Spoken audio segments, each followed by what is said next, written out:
Hello, everybody. Welcome to Late Night Football. Welcome to our reaction show. Possibly a controversial show, might be one of our more controversial shows that we've done. But that being said, I wanted to do this one because it was an interesting one. There's a lot of talk about it, there's a lot of debate about it happening at the moment. And I thought, you know what, it's an interesting conversation because it's one that I've always had with a lot of people informally. And it's something I thought was very interesting. So Louis van Gaal came out with comments that said that the World Cup was rigged for Argentina to win it because FIFA and Qatar, they wanted Messi to win it. It was quite obvious that it was rigged. Now obviously Netherlands had been eliminated by Argentina, and there were some couple of borderline decisions that had gone against Netherlands in that one. There's a few other quotes that were then put out on the internet and people talking about how this had Messi, this was said by Qatar, this was said by Infantino, this was Messi, this happened, Argentina, that happened, and how it was all rigged and stuff. And it's an interesting conversation. I mean, if you go down the conspiracy theory rabbit hole, anything and everything can be conspiracy, right? You saw that with Manchester United and the VAR calls that, with the offside decisions and all. Like there's always conspiracies that can be brought up. So this episode is, just to be clear to anyone who's maybe thinking about it, this is not an episode that is designed for controversy, right? It is going to be controversial, but I'm not doing this as a conspiracy theory. It's not a conspiracy theory. My own belief is that I don't think the World Cup was rigged, but I do believe that the World Cup was set up for Argentina to win. And those are two very different things, right? Being rigged and being set up are two very different things. I think being rigged means there was a blatant attempt by FIFA, by Qatar, by whoever, to kind of get Argentina to win the World Cup. There's a blatant attempt. A lot of decisions kept going their way. They never had decisions going against them. Kind of like you could say that South Korea, in some ways, it was rigged when South Korea got to the semifinals of the 2002 World Cup. That was rigged. You could say that. You could. I'm not saying that. I'm saying you could say that because you saw a lot of decisions were going their way. There was a lot of help from the referees and things like that. I don't think Argentina ever had that. And you can always find conspiracies in decisions, but I don't think there were any blatant decisions that went against Argentina, except one, which was the yellow card that he should have got for handball, which would have suspended him for the semifinal. He didn't get it. That, I think, was the only blatant decision. But other than that, I think it was not rigged. It was set up. And by what I mean by set up is that the tournament was designed in a way that Messi would win it. And it was not just for Messi. I think the tournament was designed in a way that Messi or Ronaldo would win it. I think that is what Qatar wanted. That is what FIFA wanted. And I think, that was how they were setting up. They probably even wanted an Argentina-Portugal final. And that was, I think, what they wanted it to be set up to. And they would have been happy with the France-Argentina final in the end. But I think they did wanting that setup. And what I mean by setup is, it's not rigged, it's not blatant decisions, but the tournament is designed in a way that the certain things that are done in a way where you allow a particular team to kind of go through to have, maybe have it a little bit easier draw. You kind of set up things in a certain way that you give certain advantages to one team or two teams or four teams, whatever. You kind of make it as feasible as possible without breaking the rules. You bend the rules, but you don't break them. You don't break the rules, but you bend the rules as much as you can to help one particular team or two teams, whatever. In this case, one particular team, Argentina, to try and win the World Cup. Doesn't mean you hand it to them, but you make it easy for them. I think they wanted to do that for Portugal as well, until they realized that Portugal is shit and it's not going to happen. They probably wanted to do it for Qatar as well, to help Qatar get to quarterfinals, semifinals, because FIFA loves its home countries making it deep into the competitions. I think they wanted to do that as well, but Qatar was so shit they couldn't take advantage of it either. Favorable to Argentina, they took advantage of it and they went on to win the World Cup. Now, why do I think it was set up?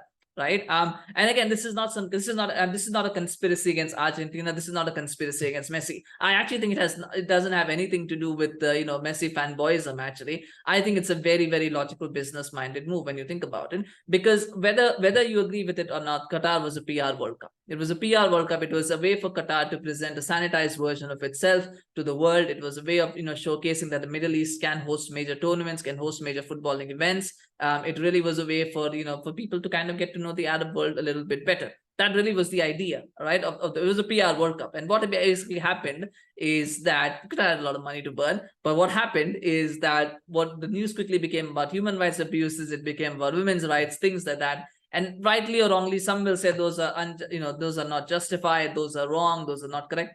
That's your opinion. I'm not getting into the opinion side of it, but that is what the narrative became. It quickly became, the narrative became, why is FIFA hosting this World Cup in this country which doesn't have very good LGBT rights, doesn't have very good women's rights, there's a lot of human rights abuses, all of these stadium issues happening. There's so much bad press before the event, right?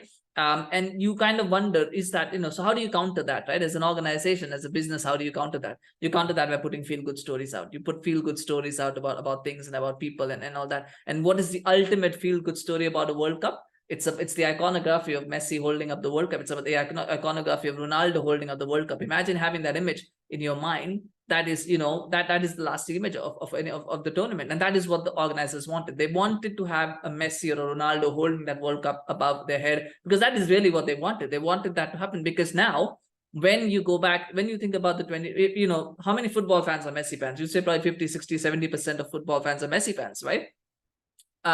Argentina fans, Messi fans, when they think about the 2022 World Cup, will they be thinking about the human rights abuses? No, they won't. They won't be thinking about all the problems that happened before the stadium, before the matches. What they will be thinking about is Messi holding that World Cup aloft, right? That is going to be the enduring image. And so now all of these people will think fondly about that World Cup. 2022 World Cup will be a great moment for all of these fans, because Messi has won the World Cup. It will be the same with Ronaldo won it. Portuguese fans, Ronaldo fans will all be so happy and saying, wow, that's a great World Cup, because I remember that World Cup so well. Ronaldo won it, right? That's what it is. So from a PR point of view, obviously you want, one of the most famous players in the world to be holding that World Cup in your country, in your World Cup, the one that you've organized. You want him to be holding it, and that is why it was set up for him to win.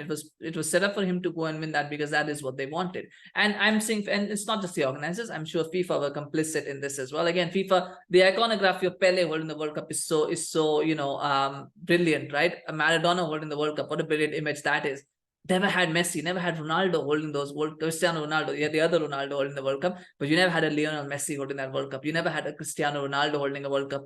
Imagine the two best players of their generation never having won a World Cup. How bad it is, from a business point of view, how bad is it for FIFA not to have that image? So they wanted that as well. They wanted Messi to be holding that World Cup aloft. They wanted Cristiano Ronaldo to be holding that World Cup aloft, and they got it with Messi. They wanted, they probably preferred Messi over Ronaldo. That's my bias talking, but they got that. They got that image of Messi holding up the World Cup. They wanted it, and they got it, and so it was set up for them. So again, from a PR point of view, now they can milk that image, right? All the photos of that, they can milk that for as long as they want on their IG feeds, their Twitter feeds, their they can blast it on the montage channels. All of that, they can blast that image, because that is what that is what sells things, right? And so again, from business perspective, it makes sense to want a recognizable famous player holding aloft the World Cup. That makes a lot of sense. It doesn't have the same gravitas if Kane holds up the World Cup, if Toni Kroos or Joshua Kimmich, whoever holds up the World Cup. It doesn't have that same gravitas. Even Kylian Mbappe holding that World Cup, I don't think it has a gravitas now. It might have a gravitas in the future. Maybe Kylian Mbappe will be a big superstar in the future. Maybe that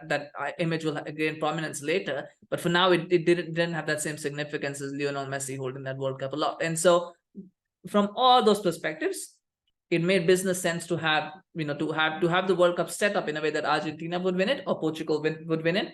It made sense, and I think they did that in a way to have Argentina win the World Cup, because now when people think about 2022, they don't think about Qatar, they don't think about they think about Qatar, but they don't think about the human rights abuses, they don't think about the stadium issues, they don't think about the air conditioning stadiums, the artificial air conditioning, whatever. All they think about is Lionel Messi holding that World Cup aloft. And from that point of view, the World Cup was a success because it's a great PR adventure. Because ultimately, what sells are stories, are inspirational stories, wonderful stories, not anything else. And the biggest feel-good moments are what sells. And what's a greater feel-good moment than a 35-year-old player who was the best player of his generation, never having won a World Cup, has finally won the one thing that has always eluded him in his career. He's done it, and he's done it at Qatar. He's done it in our World Cup. How about that? So that's what it is. So it's not rigged. It wasn't rigged, at least to me, my opinion. It wasn't rigged. Maybe you agree with that. And I'm sure if you look deep enough, you'll find conspiracy theories to support that. I believe that. So I don't think it was rigged, but I do think it was set up for Argentina to win it. And there's a difference in that.